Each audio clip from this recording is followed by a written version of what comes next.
Hi, welcome to Jungle Cruising, where we are taking a trip, a journey, if you will, through the heart of the jungle and learning some lessons that I hope will help you, help me, be the best leaders that we possibly can be. Along the way, we have talked about a lot of things as it shows up in the Disney film, The Jungle Cruise. And so there are spoilers that we have offered along the way. And so once again, we offer a spoiler alert to you. If you don't want to know what happens in the film, don't want to watch this episode. But today we wrap up our series on leadership. And this is now our 9th episode on this jungle cruising trip that we're taking. We've been sharing with you some pieces of the original Jungle Cruise script that they use in the attraction. There's that kind of famous scene where you come up on the lions that are feasting, if you will, on a dead zebra. And the skipper will utter this line these days. He'll say, "Don't worry, kids, that zebra is just sleeping. Those lions are his friends."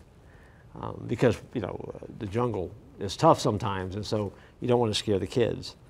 And then they'll also add this line, "The lions are protecting the sleeping zebra," making the scene that is very brutal look quite nice. Sometimes as leaders, you have to take any moment and make the best of the moment. And it brings me to my last point that I want to share with you as a leader, and it's simply this: understand and use what you have. Understand and use what you have. This is learning to take what you have, taking the resources you have, and making the best of them. Lily and Frank in the film, on this epic journey that they're on, and again, this is a big spoiler alert, have this arrowhead that really has been the secret to finding what they have been looking for, the tears of the moon, for so long. And even when they get there and they try to use the arrowhead, it just doesn't work like they need it to. They discover that the arrowhead can be cracked open. And inside the arrowhead is a small gem that can be used to fit into that puzzle, into that ancient drawing that makes everything click and work. They had the arrowhead. It took them a moment to figure out how to use it, which is a reminder for a leader that you need to use the tools that you have, and you need to maximize the tools that you have and use them in every way possible to be successful. Sometimes it's very frustrating because we feel like we need more. We need another resource. We need another tool.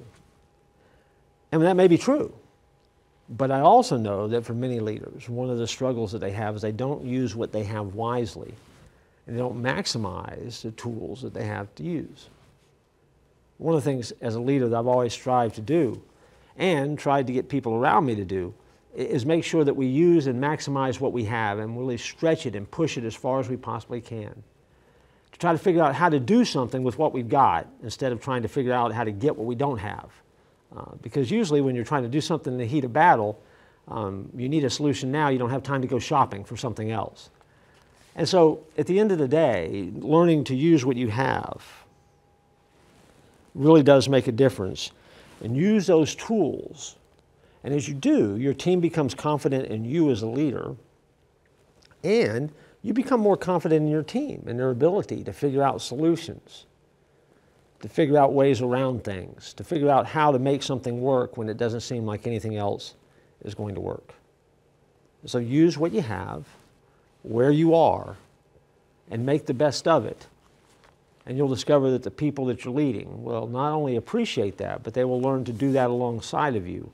And you'll find a level of success that maybe you never have had before as you cruise this jungle of life. If you're on the Jungle Cruise, and you look over to the left side of the boat, the captain will inevitably point out a snake that's there and say, "What kind of snake is that?" And people will answer. And they'll say all sorts of things, python, boa constrictor, whatever. And he goes, "No, silly, it's plastic." And then he says, "Up ahead is our pet snake, Monty." Now, Monty is a python. Get it? Monty Python. And that's enough. And that wraps up this series. But thanks for taking the time to climb aboard the boat and learn some lessons from the Jungle Cruise movie. It is definitely a PG-13. It's definitely got some supernatural elements in it. It deals with curses, but it also deals with a whole lot of fun And so if you're up for that kind of adventure, sure, watch it. You'll have a great time. If not, just go back to Disney World or Disneyland and ride on the Jungle Cruise yourself and have a good time doing it. And remember that it is a jungle out there, but you might be the very leader that can help people cruise through it.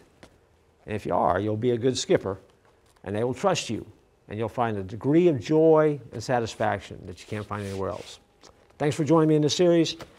Keep cruising.